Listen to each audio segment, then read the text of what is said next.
All right. Good evening, everyone. Welcome. So this is a meeting about the Outer Cape Shark Mitigation Alternatives Analysis Report findings. And a chance for everybody to hear about those findings, some overview of them, a little bit about what the towns and the seashore have been doing and their thoughts for next steps, and then really opening to get your thoughts and questions. So our goals for this meeting, an overview and to answer your questions about the findings from the report, the research that the Woods Hole group has done. We're going to clarify ongoing work and next steps. And then there's going to be a chance for some discussion, for some comments and your questions about additional information needs. What else do you think needs to get studied? What other questions do you have? And also what ideas and suggestions do you have about how to move forward? So let me introduce myself. My name is Stacy Smith. I am with the Consensus Building Institute. We're a nonprofit organization based up in Cambridge, Massachusetts. And we do a lot of work here on the Cape. And my role here tonight is really to just help make this a really effective meeting for all of you. So I'm just going to help moderate by explaining the goals, explaining the ground rules, the agenda, and then helping to moderate the questions as they come in. So before we go any further, I'd like to introduce Sarah Peak, your state representative, invite her to say a few words of welcome.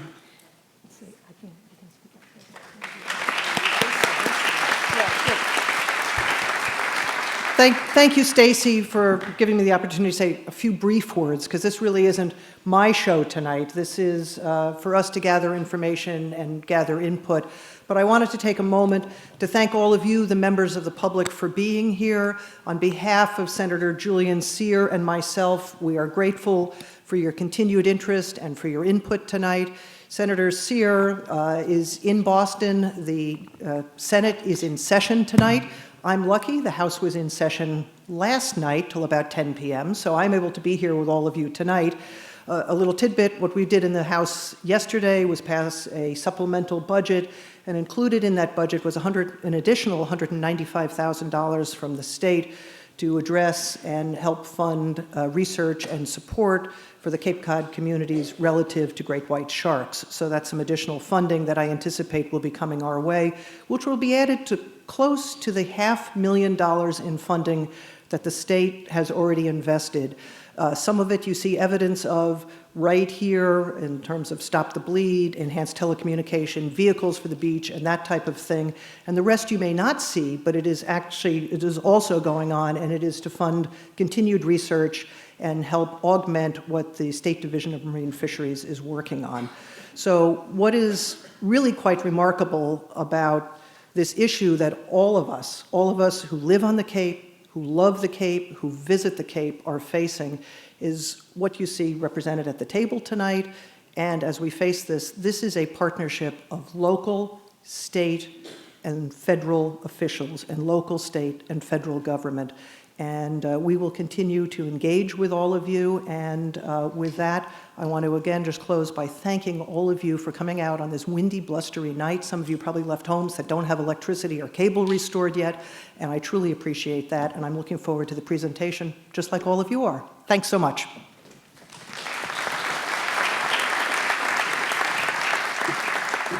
Thank you, Sarah. So the agenda, very briefly. After this welcome, we're going to hear a presentation from the Woods Hole group and about their findings, and then we're going to take some time for clarifying questions. So we'll keep them up here, and there'll be a chance, there's some microphones back here in the aisles, and there'll be a chance for you to ask questions about things you don't understand about the report, things you want to know more about, right, questions that you have specifically for the Woods Hole group about the report and the research that they did. Right? Then we will invite up representatives from the towns, from the seashore, and the Conservancy, and they will give you a bit of an overview on some of the things, some of the actions that they have been taking so far, and their thoughts in response to the presentation they heard and the findings. And then will be a chance to offer questions to them and/or comments or ideas or suggestions. Okay, so your input will sort of be in two parts. First, about the report itself and the findings of the report, and then they'll come down, our representatives, officials will come up, and you'll have a chance to hear more from them and ask them questions or give them your thoughts as well. Okay? All right, well, with that then, I'm going to hand this over to Bob Hamilton, the president of the Woods Hole Group, and he will introduce his team, and they will be able to tell you more about their findings.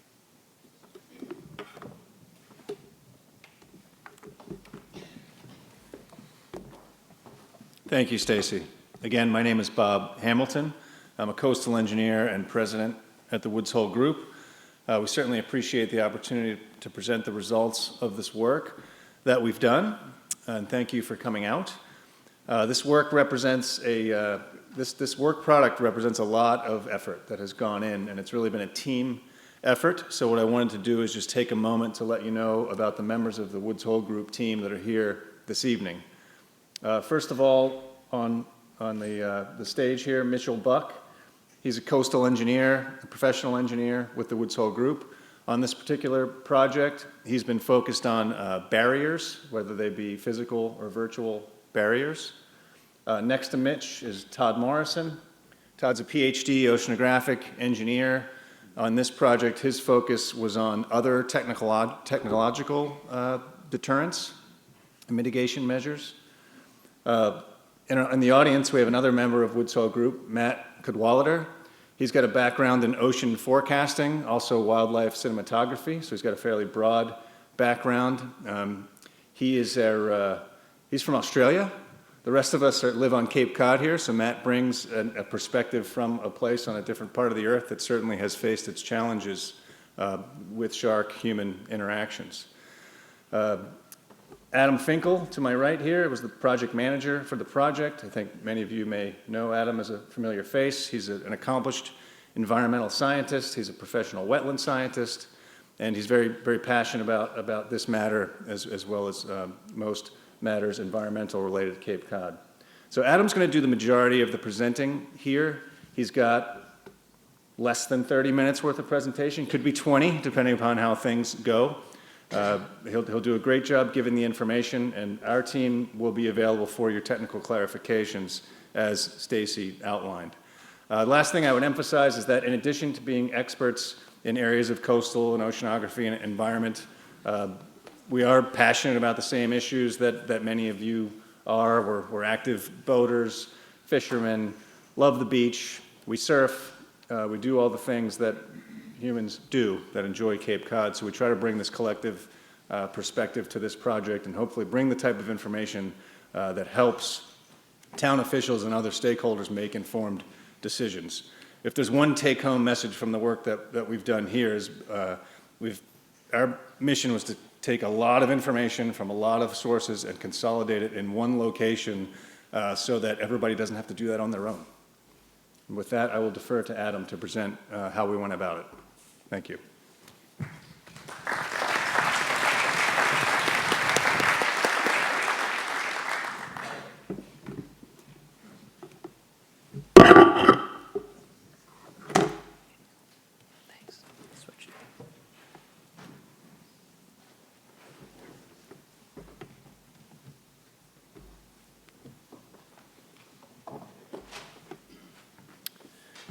Thank you very much, Bob. My name's Adam Finkel. I'm a coastal scientist with the Woods Hole Group. I'd like to thank all of you very much for the opportunity to attend tonight's meeting to discuss the alternatives analysis report. I'd like to take a moment to acknowledge our elected officials, Representative Peak and Senator Sear, as well as the project partners, the Outer Cape Towns, the Cape Cod National Seashore, and the Atlantic White Shark Conservancy. So I think it's important to start off the conversation tonight with a very brief overview of the project history to date. And I apologize if the text is a bit small for the folks in the back. We intend to post the presentation online, so it will be available for review. But as everyone in the room is, I'm sure, aware, shark activity has become a focus of concern throughout the region. And a series of shark-human interactions prompted local officials to explore mitigation strategies to increase public safety. In the fall of 2018, a series of open forums were hosted by local communities to allow members of the public to comment on the increased presence of white sharks and also to discuss possible mitigation strategies. Municipal decision makers and regional stakeholders also hosted and solicited proposals from vendors, organizations, and individuals who led discussions and demonstrations along our local beaches. And based on all of those developments, it became clear to the towns that an independent evaluation of available mitigation alternatives was both needed and warranted prior to the deployment of any alternative. So the question at hand, this study was commissioned as a joint stakeholder effort, and the purpose behind this project, as Bob mentioned, was to compile information and perform an independent technical review of various shark mitigation alternatives and create a consolidated resource where information could be obtained not only by public officials but by members of the public. The findings in this report don't endorse any particular method or product, and the findings are not intended to provide any specific recommendation about what methodology should be employed. And Woods Hole Group recognizes the fact that that decision is incredibly complex and ultimately lies with regional stakeholders, both our public officials and various stakeholder groups that live and recreate on the Outer Cape.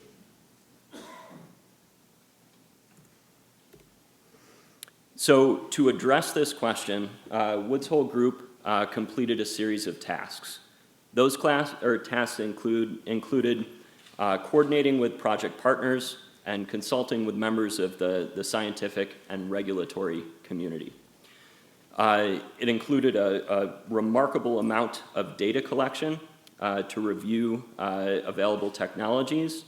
We conducted a comprehensive alternatives analysis and completed the technical report, which is the focus of tonight's conversation. As a side note, moving forward, we plan to develop an executive summary and series of fact sheets to be able to share with members of the public moving forward into the 2020 summer season. So again, the focus of tonight's presentation is the technical report, which was released earlier this week. And what I'd like to do is to walk you through the various sections of that technical report with the hopes of making the results more accessible to regional stakeholders. I think one thing that I would like to just mention, the report is extensive.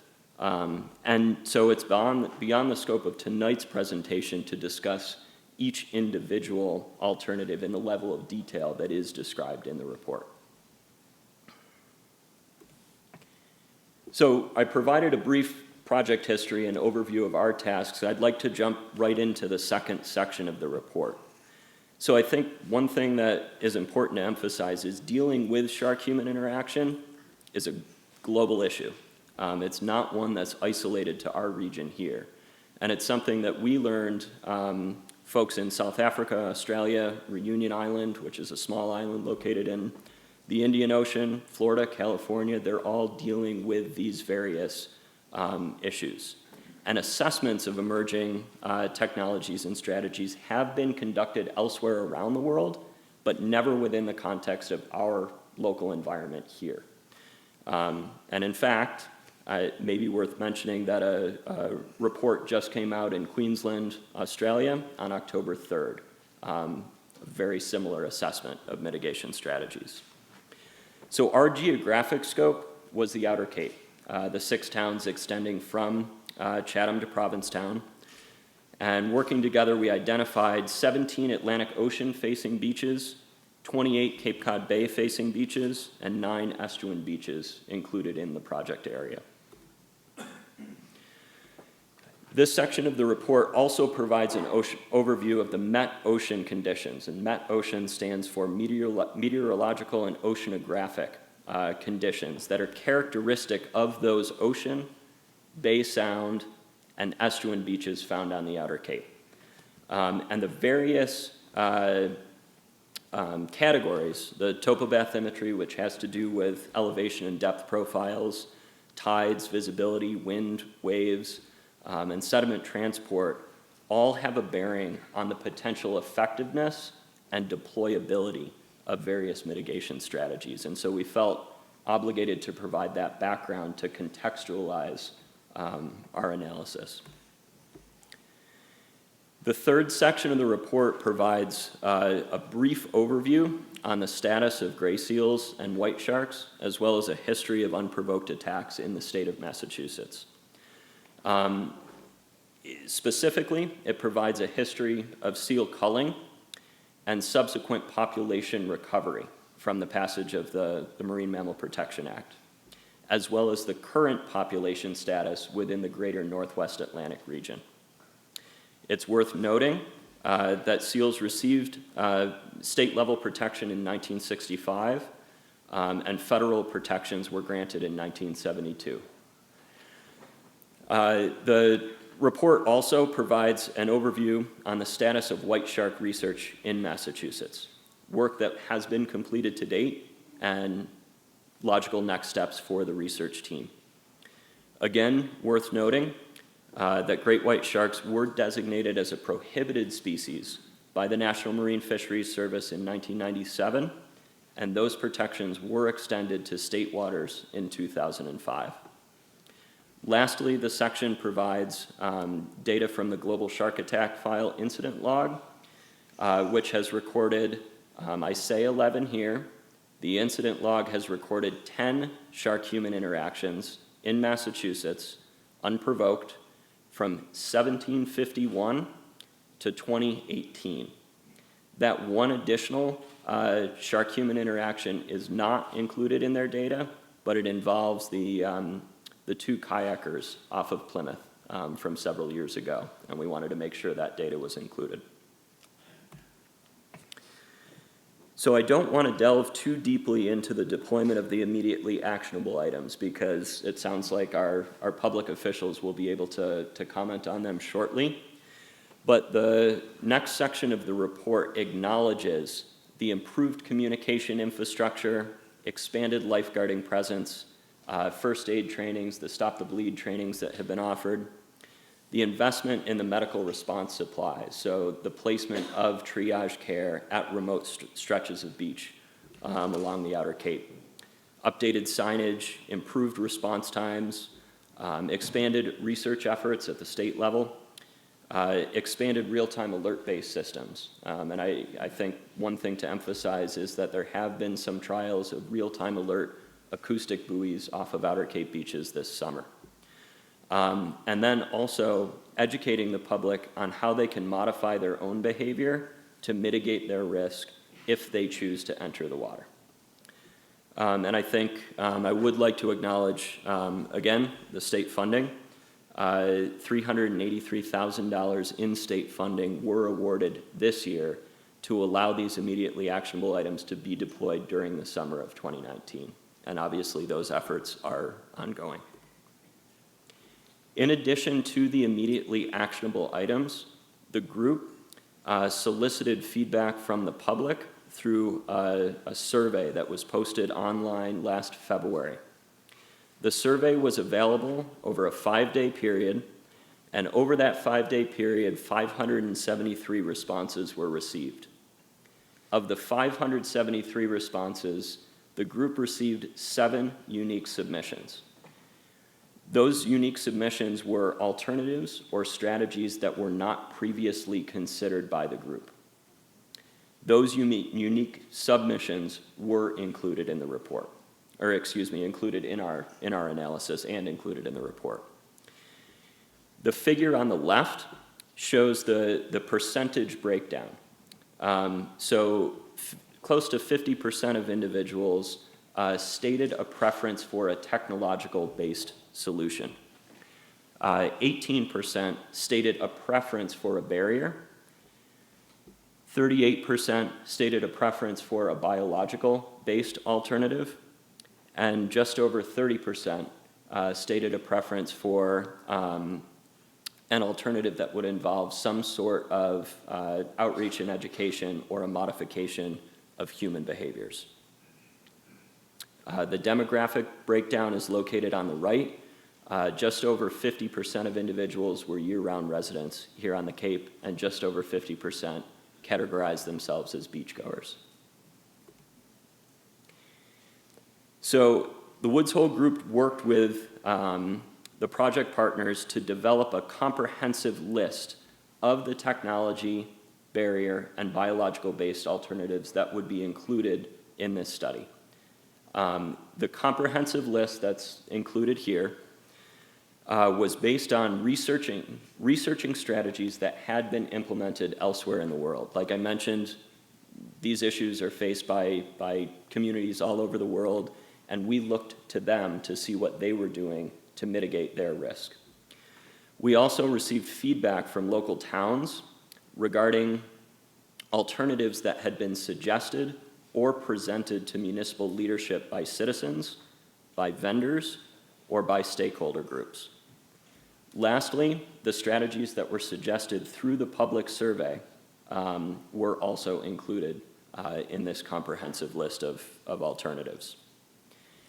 The task that I mentioned that involved data collection, and Mitch's efforts and Todd's efforts and my own efforts, for each of these 27 alternatives that are listed, we considered the peer-reviewed research, we consulted directly with product manufacturers, we consulted and reviewed product specifications, we consulted real-world deployments and trials elsewhere around the world, and we reviewed technical reports and reviews of these various mitigation strategies that have been published elsewhere.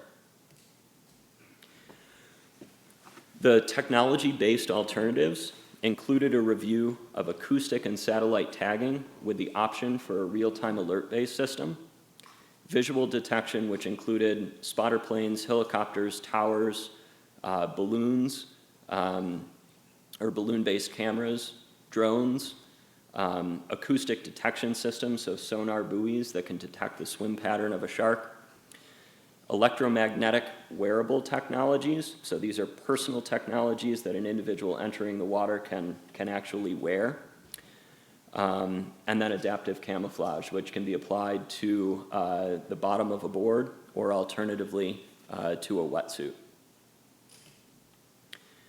The barrier-based alternatives that were considered included flexible exclusion barriers, which are essentially a fishing net, which provides an exclosure around a swimming beach, rigid exclusion barriers, which are a hard plastic mesh, again, which extends around a beach to exclude marine life, and semi-rigid exclusion barriers. The gentleman in the orange jacket is handling one of the semi-rigid barriers, which have plastic struts to stiffen the system over the rope itself. We considered bubble curtains as a visual and a tactile deterrent, live kelp forests, simulated kelp barriers, which is located in the bottom right of the screen. The simulated kelp barriers do have a significant amount of research regarding their effectiveness. The PVC pipe that makes up that simulated kelp is loaded with a passive magnetic system. We considered electromagnetic deterrents and acoustic barriers as well.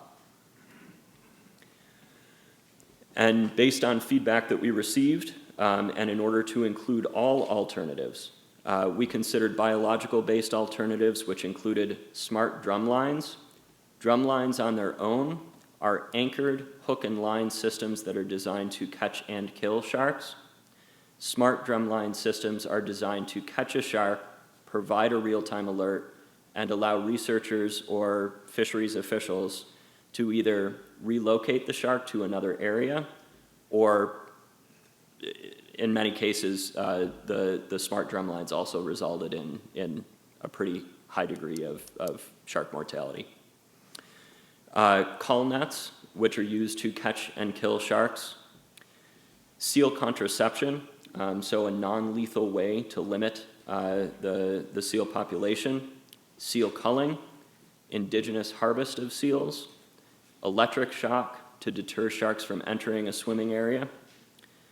Scent and smell-based deterrents, so essentially shark repellents. And then ways that we could modify, or individuals could choose to modify their behavior to mitigate their risk. That is a very fleeting overview. The report contains detailed information as well as peer-reviewed sources that folks can reference if they would like additional information. So once we had conducted our initial background research, the next step was to analyze each alternative. So the first step was to consider each alternative within the context of the siting criteria, the wind, wave, sediment transport, turbidity climate, the tidal climate of the Outer Cape beaches that is outlined in the introductory sections of the report. We evaluated each of those 27 alternatives against the 5 siting criteria, and off the bat, we allowed a couple of items to drop off the list within each of the various systems, within the context of ocean, bay, and estuarine beaches. For ocean beaches, we eliminated rigid exclusion barriers, bubble curtains, and live kelp due to the factors that are listed here, the wave climate and sediment transport, and wave climate respectively. For bayside beaches, we eliminated rigid exclusion barriers, live kelp, simulated kelp, electrical deterrents, and electromagnetic deterrents due to tides. And within estuarine environments, we eliminated simulated kelp forests due to the turbidity, due to the water clarity. The remaining alternatives were weighed against our evaluation criteria, and there were a total of 22 individual evaluation criteria that were included in this study. The 22 evaluation criteria listed here were divided into 6 different categories that considered limiting factors, so weather and marine conditions, permitting, costs, potential adverse environmental impacts, potential impacts to human health or the human experience of visiting the beach, and then the overall level of effectiveness. So you can imagine that evaluating 27 alternatives against 22 criteria is a pretty significant undertaking. Each of the ratings that we applied to these various alternatives received a numerical score. So even if it was a qualitative description of how we thought an alternative might perform, we had to provide a numerical score as well. As you can see, each of these categories of alternatives has a different number of evaluation criteria. And so one of the other things that we did was normalize them to ensure that each category of evaluation criteria received equal consideration.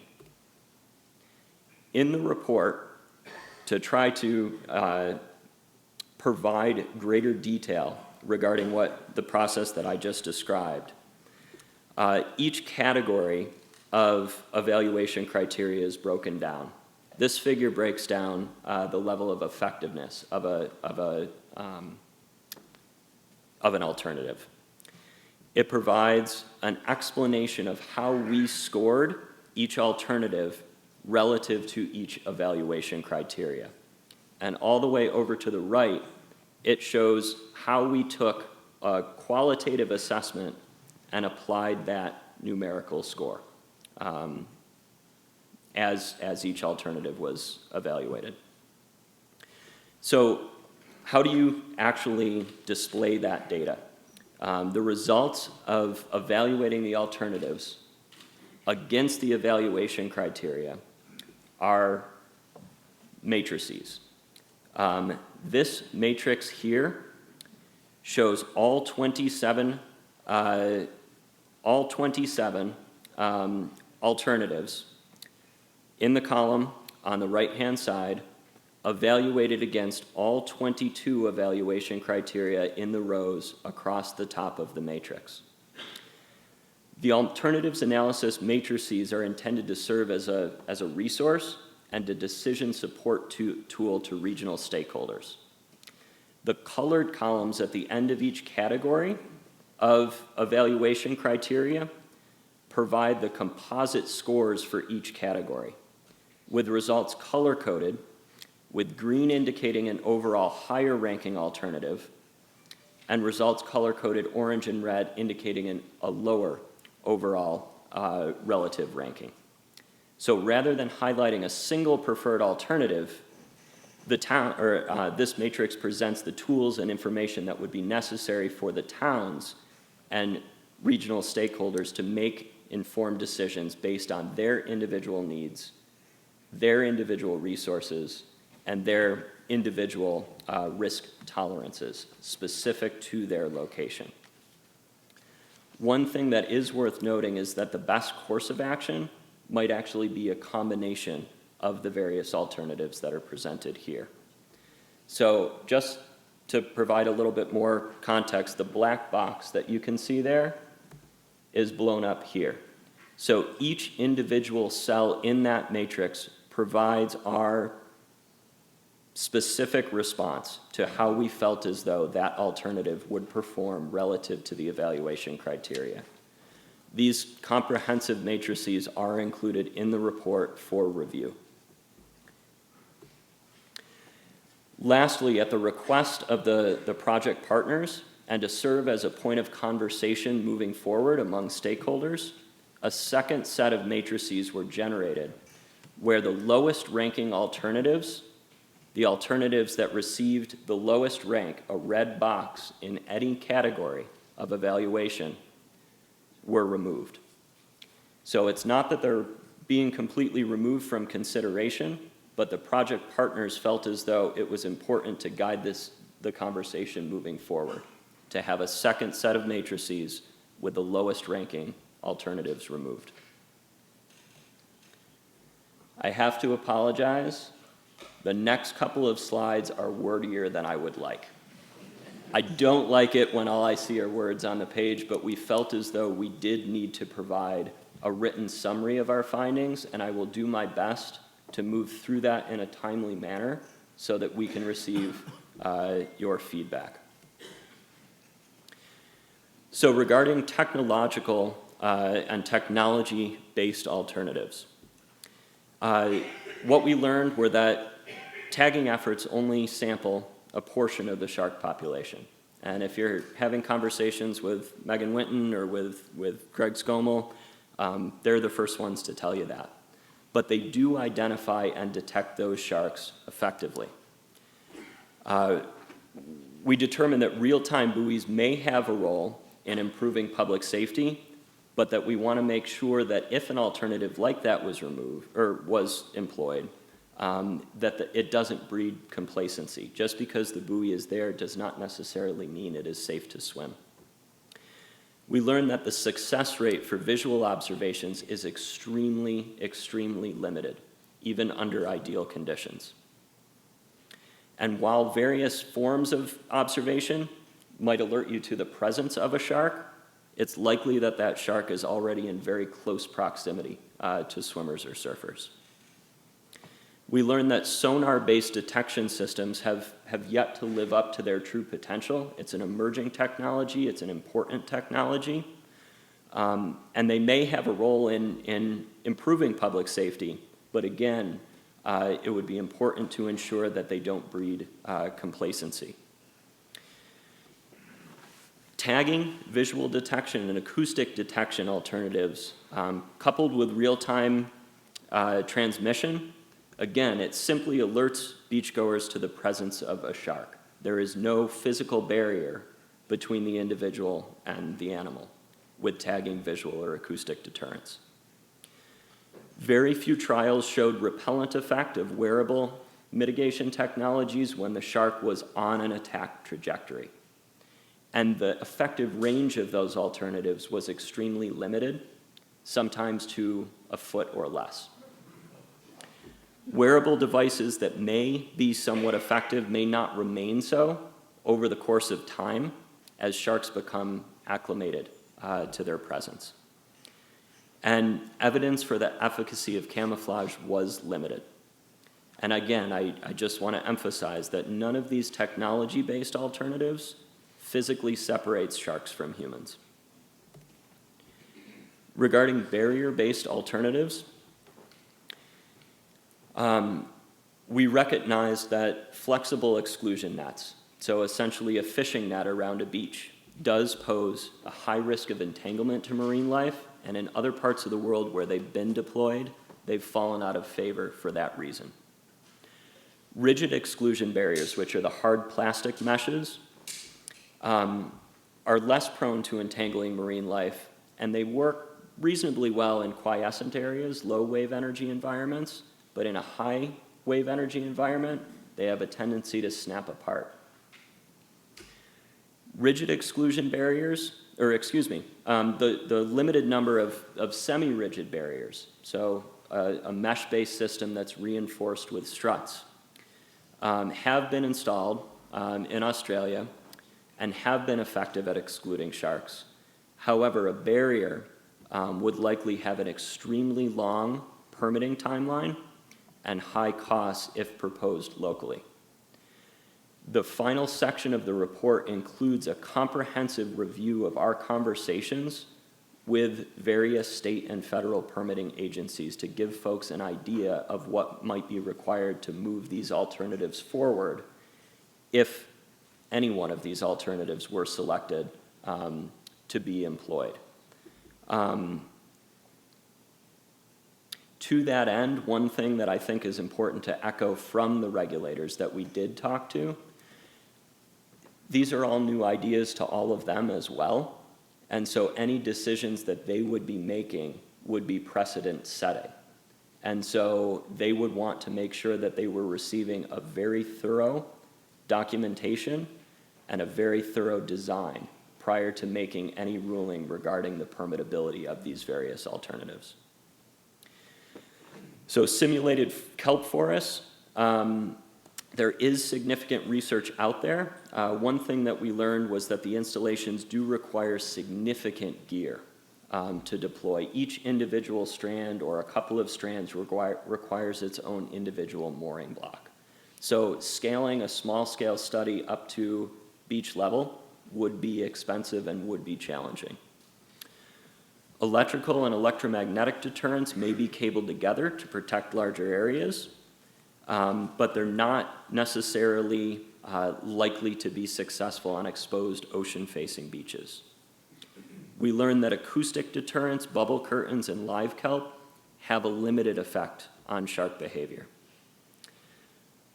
We learned that all physical barriers have the potential to attenuate wave energy. And so surfers who are looking for a solution may be less interested in these alternatives because they attenuate wave energy. They knock down waves as they enter the near shore, which may cause the surfing community to move outside the barrier to seek a break. And again, all physical barriers pose some risk of entanglement. For the biological-based alternatives, the culling of both sharks and seals is currently prohibited at both the state and the federal level. We learned that smart drum lines that have been deployed incur significant costs for boat-based crews to be able to support the systems. Deployments in Australia for a single season ran on the order of $1.5 million. Smart drum lines, the effectiveness of those smart drum lines at catching the target species, putting a drum line out and catching a great white shark or a shark, in the case of the deployments in Australia, that was deemed dangerous, white sharks, tiger sharks, and bull sharks, was extremely limited. There was significant bycatch associated with these systems. The effectiveness of cull nets at reducing shark-human interaction is limited. You can catch and kill marine life or sharks, but despite their deployment, attacks may still occur. And that was the case in Australia, where nets have been deployed since 1937, and 38 attacks and 1 fatality still occurred between 1937 and 2009. Deploying seal contraception to a wild population, where we have close to 27,000 seals that are moving into and out of our area during a given season, would be extremely costly. The number of gray seals that would need to be harvested to have an impact on the population from indigenous harvest would likely exceed the number of seals that could be beneficially reused by an indigenous community. I think it's important to emphasize that we did look into these alternatives, but we were unable to find empirical evidence to suggest that reducing the seal population would have a subsequent, or would result in a subsequent decrease on the local shark population. Removing a couple of thousand seals from the local population, essentially what I'm getting at is removing a couple of thousand seals from the population is not likely to have a significant effect on the regional great white shark population. To that end, it's also plausible that a reduction in local gray seal population may cause other gray seals from the greater Northwest Atlantic population of close to 500,000 to move into the area to occupy that habitat that's been made available. So I think just trying to bring things full circle, there isn't a single alternative or suite of alternatives that can 100% guarantee the safety of all individuals who choose to enter the water. We recognize that the future deployment of any shark mitigation alternative must be carefully considered by regional and in some cases individual stakeholders for the wearable technology. The alternatives analysis presented in this report is intended to help facilitate the conversation and facilitate educational measures moving forward to help inform the decision-making process. And we were careful in this report not to completely eliminate any alternative from consideration. Those conversations moving forward are ultimately left up to the folks in this room, to regional stakeholders, and to our public officials. And I think that prior to the deployment of any alternative, to that end, prior to the deployment of any alternative, it's critical to develop a regional consensus regarding the most appropriate pathway forward. And that includes open dialogue between the various stakeholder groups. So we're here to hear from you and to solicit your feedback. I wanted to make folks aware that the submission of written comments is possible through a National Park Service portal where the report has been posted. And complete versions of the report can be found via web links on Town, National Seashore, and Atlantic White Shark Conservancy websites. The link through the the link through the Park Service is included here. And with that, we'll open things up to discussion.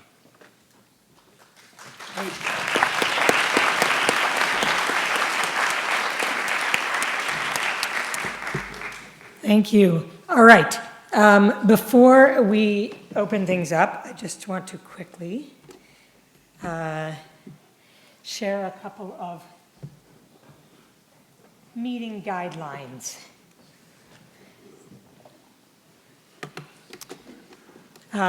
So we have a lot of people here, and we have a lot of perspectives and maybe some very strong feelings.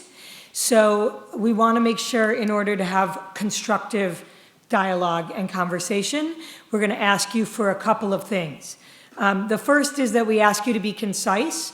We're going to have a 3-minute time limit. No one likes time limits, but everybody likes someone else's to have time limits. So in order to make sure we have time for everyone, we're going to have a 3-minute time limit. If you can ask your question or make your comment in less time than that, even better. And then if we have time and you have more to say, there'll be a chance for you to come back up. We're also going to ask you to please be respectful. Everybody here sees there's a problem, is working on the problem. You may not all agree, right? But you need to treat each other with respect. So you can have emotions and anger toward the issues, but please do not direct any disrespectful comments towards any individuals or institutions or agencies, please. And lastly, please be constructive, right? You might want to just share your concern and your anger and your frustration, and that's fine. But the more that you can share ideas and constructive pathways forward, right, the more helpful it's going to be for our officials and for other stakeholders as we go forward. So those are our meeting guidelines. And with that, I invite you, if you have questions about the findings, about the report, not yet ideas or suggestions for how to move forward, but just questions about the report, what you just heard, the analysis, the research, the findings, the process of doing that research. I invite you to come on up to the microphones. There's one on each end here, and feel free to ask your questions. And if you'll just start by introducing yourself, saying your name. Hello, my name is Ryan Curley. I'm from Wellfleet. I don't know how many people here might have had the opportunity to read the entirety of the report because it's quite long and wasn't released till yesterday. But I would like to ask a question about the use of the Australian test for the visual identification of sharks from the air. In the report, it says that they were using blanks that were 2.5 meters. And what is the average size of an adult great white shark? I think that's me. Yeah, so Todd had reviewed that specific peer-reviewed article, and I will defer to him. Okay. Is that on? Can people hear me? Okay. There was a study a few years ago. It was conducted in Australia that looked at, and this is what you're referring to, visual detection of sharks. In this case, it was from airplanes and helicopters with human observers. This was, in some sense, a controlled study. I'm sure we've all seen the lovely pictures from drones and airplanes that the DMF study and others have done where, very clearly, I can see the sharks, and this should work. The trouble is you see the sharks you don't see other sharks. We don't know how many you might miss. So this study was trying to address that question. And of course, if they were depending on live sharks, they wouldn't know how many were there. So what they did was take cutouts that they had traced from several dead sharks, I believe a white shark, a bull shark, and a hammerhead, that were all about 2.5 meters long. White sharks have, from juvenile up to much bigger sizes, but they were trying to work with something kind of normalized. I'm sure Megan could tell me how big they get, up to what, 4 or 5 meters for a white shark? Around here, most Yeah. we see range in size from 8 to 12 feet long. We've seen individuals as big as 17 feet long. Okay. So I don't know if you could hear that, but 8 to 12 feet long is about average? That's what we see. Okay. So these were on the small side of that. And they were put out over a special course that had been marked out for the helicopter and the plane to cover. So they knew how many sharks were there, And then the question was, with the spotters not knowing how many, what percentage did they see? Okay? And it turns out those numbers were quite small. Under ideal conditions, restricted view to a good angle, without the sun glint and cat's paws and things like that, at best, they saw 1/3 of the sharks, 33%. They missed 2/3 of them. And that's of the sharks within 2.5 meters of the surface. If they were deeper, they missed them entirely.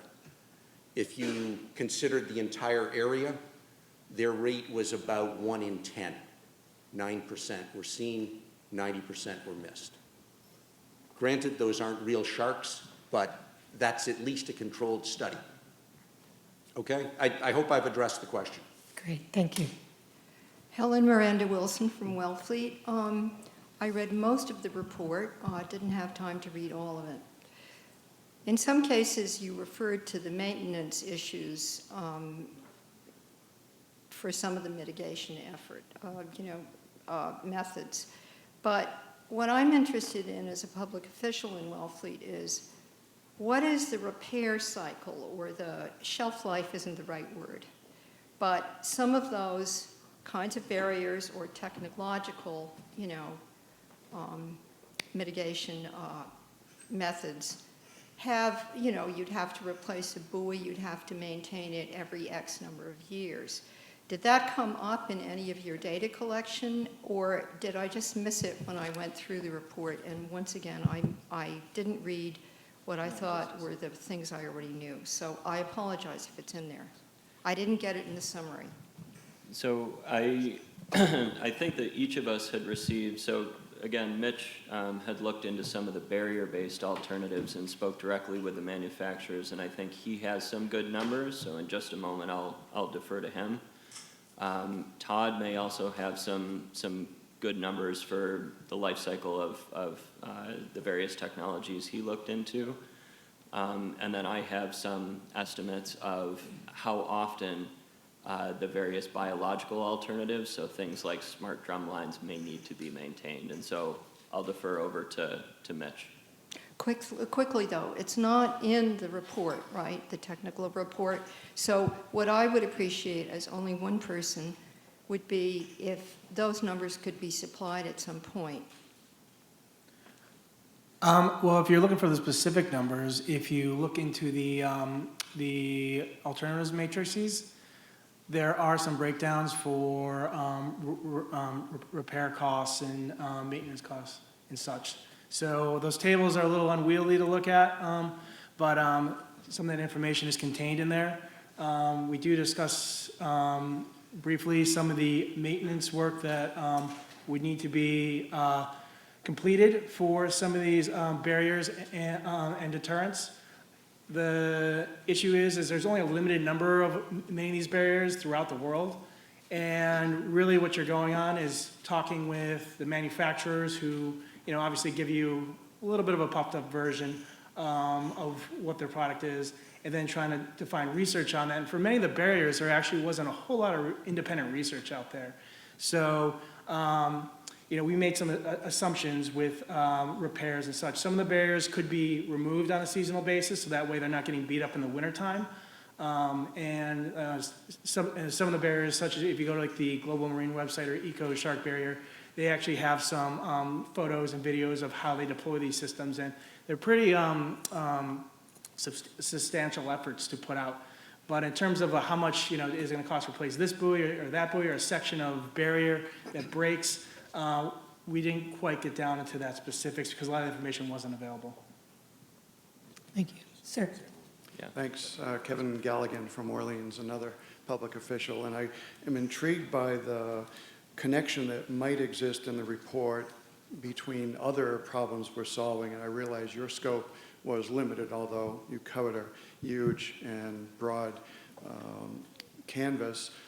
The tie-in that I see potentially with the rigid or semi-rigid barriers and what we're dealing with in terms of coastal erosion, particularly Nassau Beach and other outer beaches, I think is worth exploring further.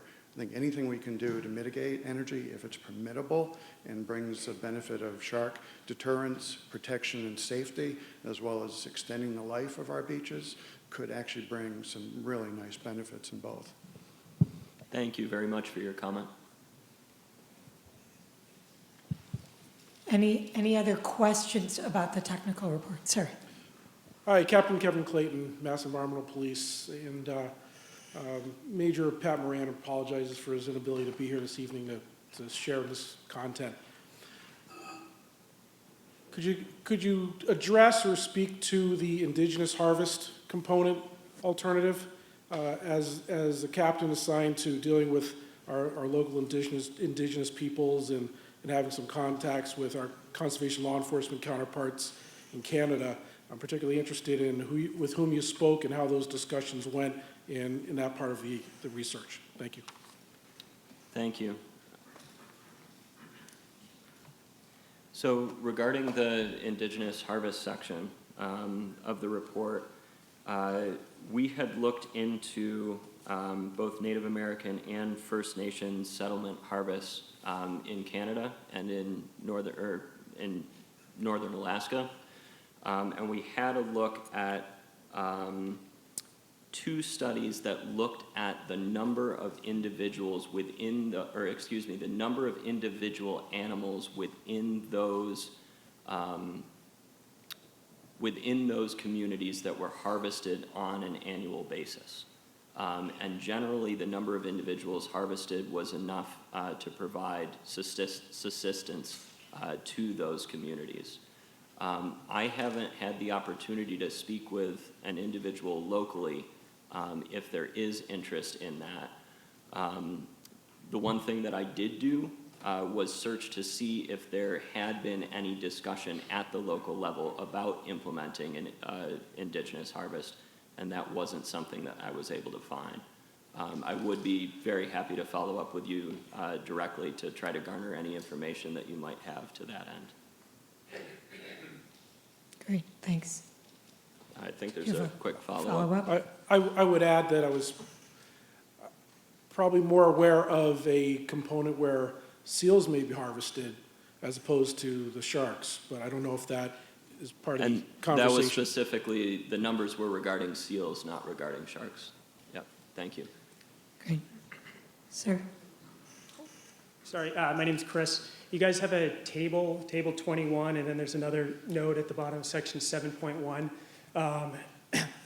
Excuse me, and you've talked a lot about the regulations or permitting process for different things, and I'm concerned about the permitting for drones, and if you could explain to me exactly what's going on there. You mentioned the National Park Service and a bunch of other governmental bodies.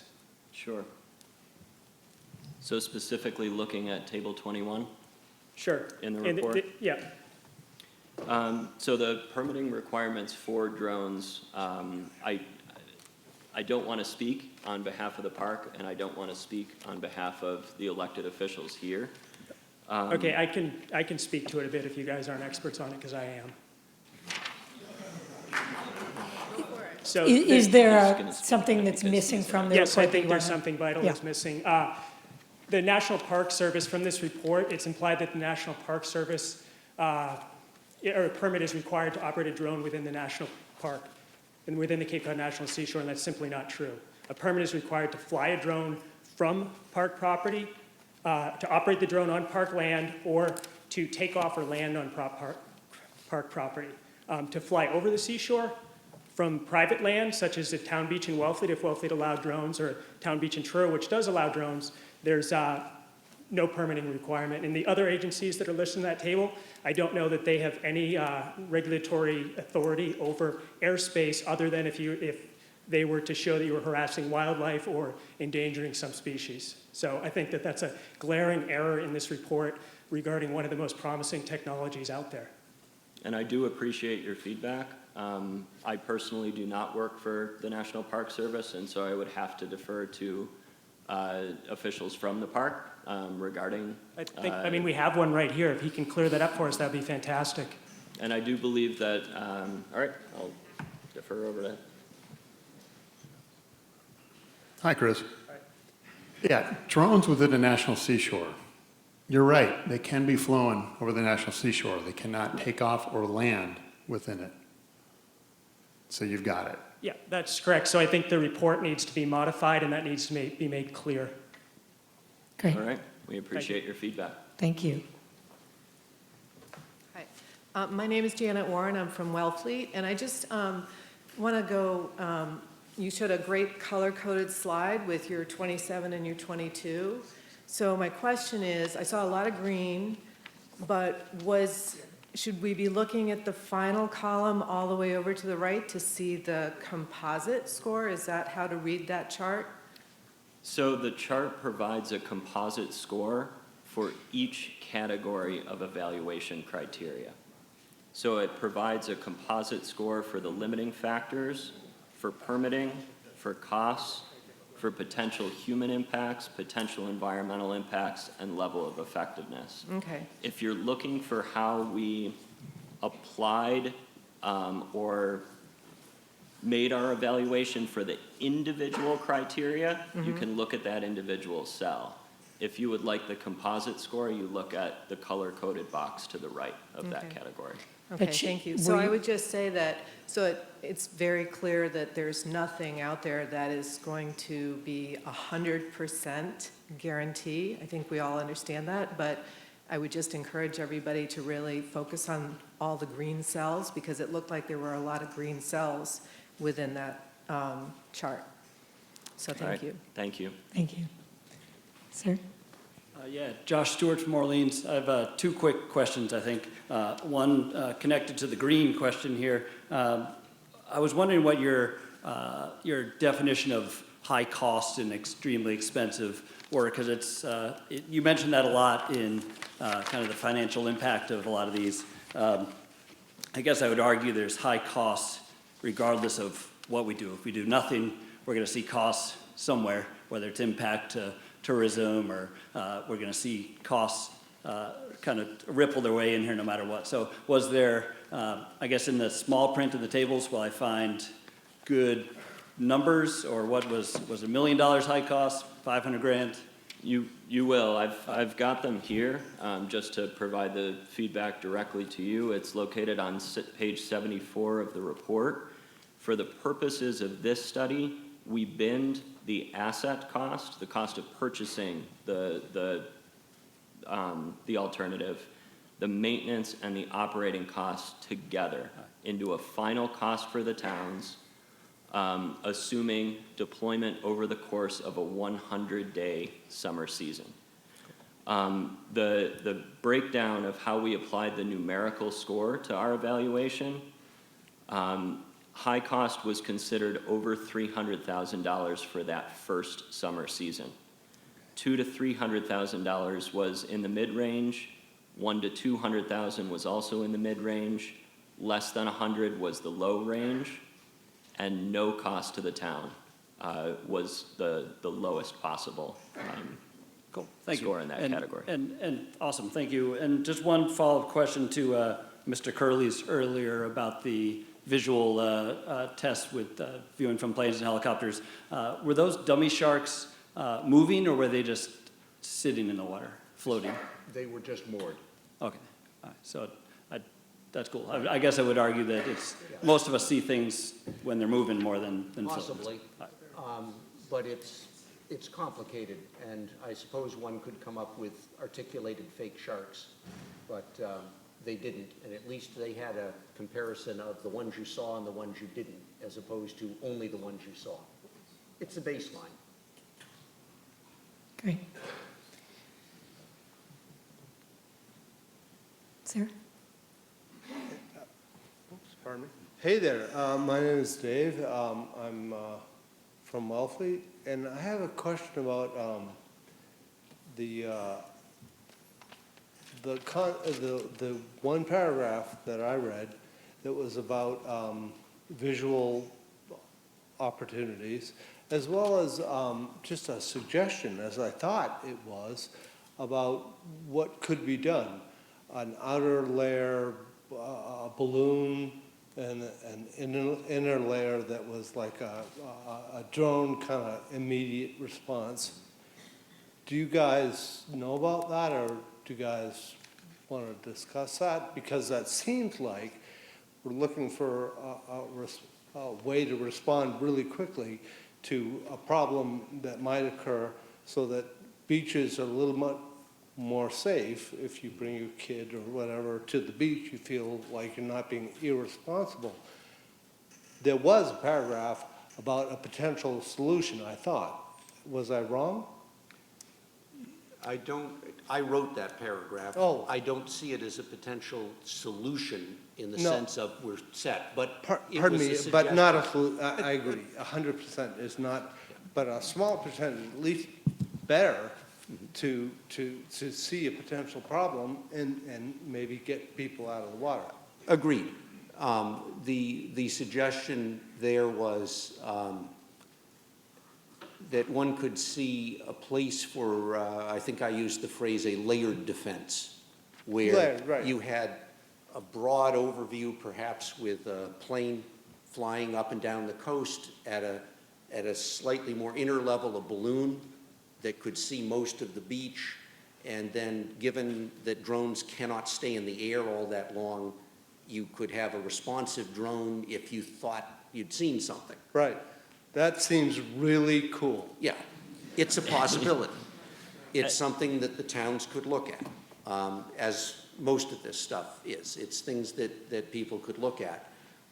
My caveat would be... But it's different than most of the things because you actually can see the animal. Mhm. I mean, most of the things are, maybe there's an animal out there. This, you see an animal.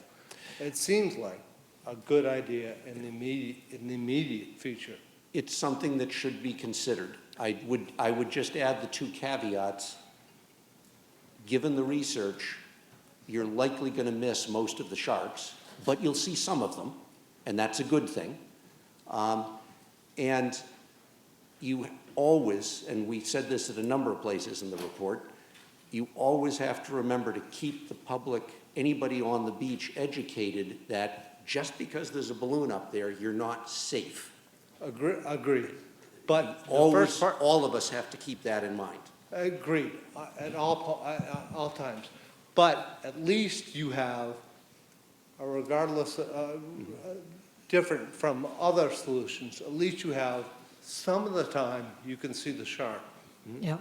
Some of the time you will see Spotter some of the planes. sharks. They're what they Okay. do. All right, So sorry, we- thanks. No problem. So we're going to take maybe one or two more questions, and then I do want to make sure we get our public officials up here. Hi, Jenny Chenoweth from Eastham. We've been coming here for 40 years, and we've seen a direct correlation of the number of seals to the number of sharks. You kind of briefly talked about that, is saying that if we get rid of the seals, they're all just going to be repopulated. And my question is, why weren't they repopulated 10 years ago when there was like 10,000 of them, and now we have 27,000 of them? If we get rid of the seals, would we not be getting rid of the sharks, per se? And I think that's a good question. I'm not a shark or seal biologist, and we do have some here tonight who can likely provide a better answer than I can. In a very general sense, what I can say, based on the research, is that the 27,000 seals that are on average in our area on a given day in the summertime are not resident to the Cape and Islands. Those 27,000 seals are part of a greater Northwest Atlantic stock of gray seals that extends north of the Canadian border.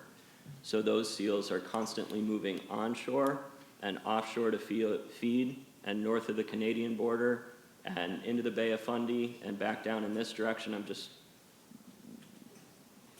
That's a hypothetical. But I think that to get to your point,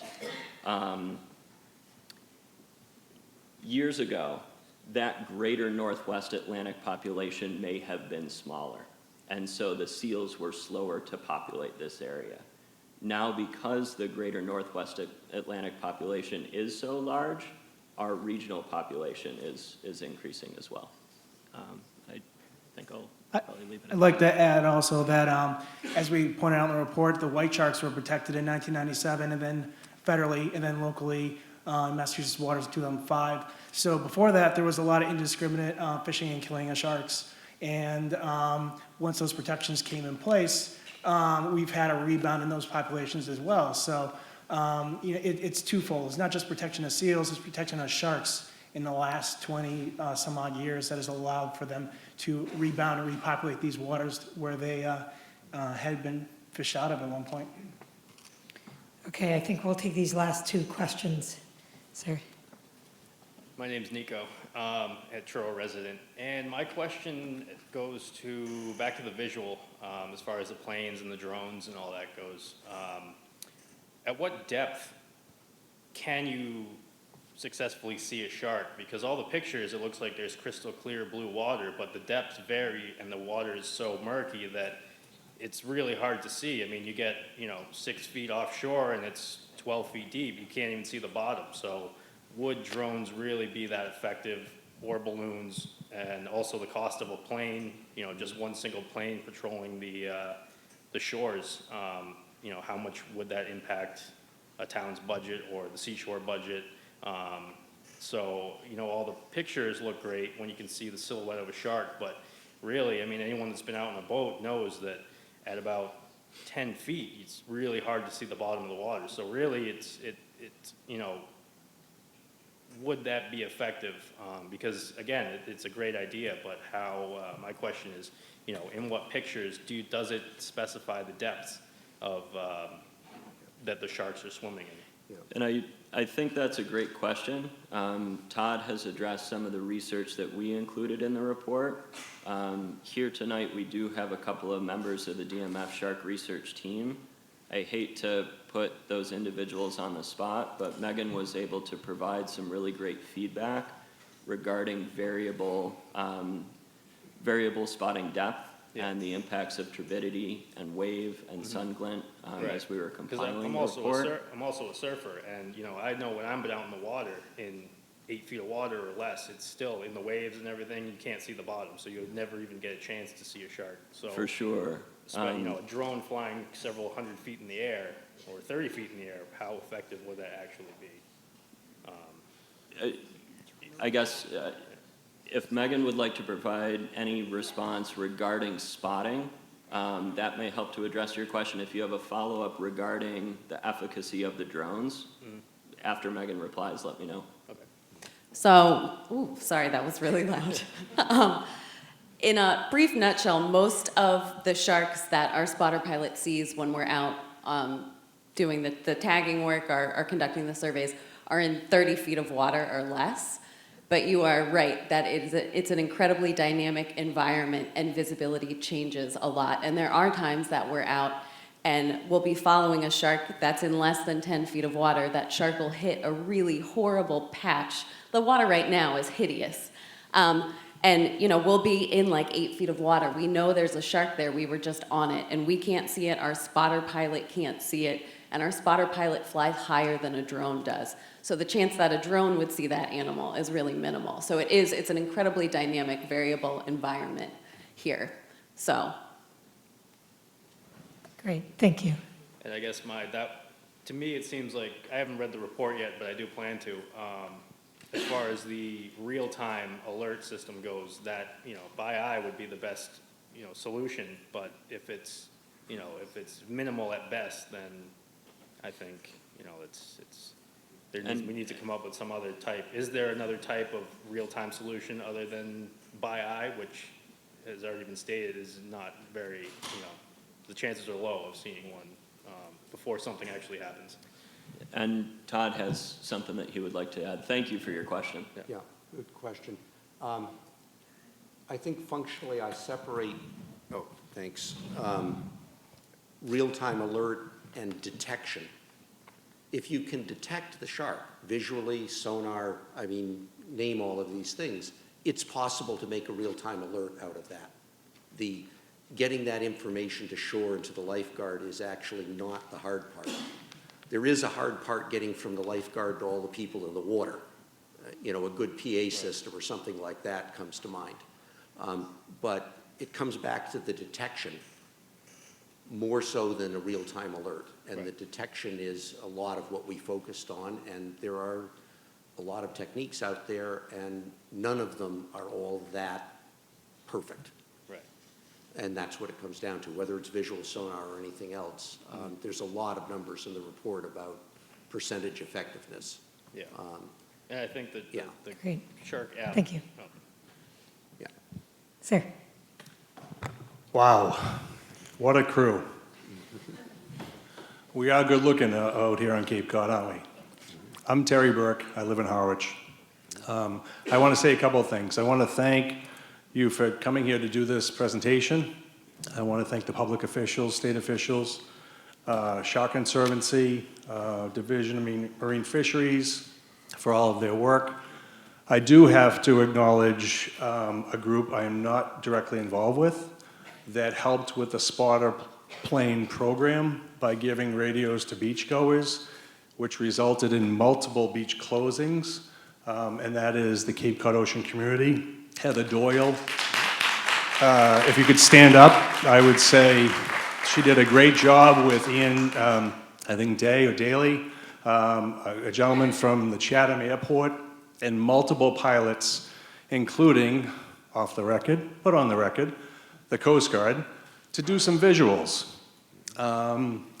which resulted in those beach closings. And I was at Nauset Beach. I had relatives visiting from Sweden this year, as I do every 2 years. And we're at Nauset Beach because I didn't buy a beach sticker this year. I just didn't want to deal with it. So I brought them to the parking lot, had a great time body surfing and great surf in between tides. A whistle blew. My point is this, the liability. So the towns always say, well, we don't want to do something because if something happens, they get bit, right? Not attacked. If they get bit, a person gets bit, we're liable because the detection device didn't really work that well. So my question is, as we're pulled out of the water for an hour, or 30 minutes because I couldn't deal with it and I left to Pleasant Bay, where's the liability after that hour when the lifeguards, God bless them all, say you can go back in? How do we know it's okay to go back? Is there liability on the towns for doing that, right? I mean, let's think about it. There's no detection, there's no surveillance. How do we know? Is Joey up on a cliff with binoculars or polarized sunglasses? No, because that's too expensive. So if you use a technology that is proven in Australia, and by the way, why the state officials and local officials are here, I would say that some of the funding you're getting, give it to people like Nate Sears, wherever you are, or all right, over to the right, or the other beach people, who I don't really know, and I'm sorry for that, give them 10 grand. Fly to Australia in the next couple of weeks, or come the spring, and spend 2 weeks, and see what might work for you. So we're moving, I think, into the more of the comment than the question, which Right, is I'm fine, 'cause almost that's finished. next. I'm almost finished. So I just want to say that I think you need to try something, because to say you have an hour, okay, it's okay now. Pop up a drone, like the gentleman mentioned, whether it's clear or not clear, different technologies work. Just broaden the scope. Don't be afraid to jump in the water. All right, so these guys are not in charge of doing anything, right? They did the study. We're going to bring up the people who are in charge of doing stuff, but did you have a question for our researchers? Ed Hathorn, Orleans surfer. I'm not a scientist, but I'm a test pilot. I'm out there every day surfing. I've probably seen 15 great whites 10 feet away from me swimming by. I think we should leave the sharks alone, and they'll leave us alone. Your presentation you made is spot on. It's awesome. Thanks for doing that. I don't know. You know, it's that the thing that the gentleman said before me about the airplanes, SCOMEL's airplanes. They work. They work for us. I'm out there every day on the outer beach after work, before work. I have one of those radios that we got, and the pilots call us. They really work. They really do. I mean, I'm out there. I'm 10 feet away, I've got great whites, so I think you should take that in consideration. That those planes, you say they don't see anything, they do see things. They see enough for SCOMEL to tag them. They see enough for somebody to, like, tell me, hey, there's a shark 20 feet away from you. I go in, we blow our whistles. We don't want to tell too many people that because we don't want everybody blowing a whistle for a sunfish. But I've worked with Nate, I worked with the beach guys, I'm out there, and that whole thing about an hour is ridiculous. You know, even they know it's ridiculous, but they have to come up with some kind of a time. But like, they blow it, get out of the beach, the waves are awesome. Okay, and then I go right back out, and I go, is there a shark out there? Yeah, he's attacking the seal right over there. Well, is he eating it? Yeah, okay, then he's not hungry. He's not gonna bother me. So the hour thing is crazy, you know, but I think they're onto something with the planes, because his planes have helped us out so much, you know, and I just wanted to say, don't give up on the planes. Thank you very much for your All comments. right. Okay, so I think this is a good segue. We're going to thank you very much to all our researchers from the Woods Hole Group.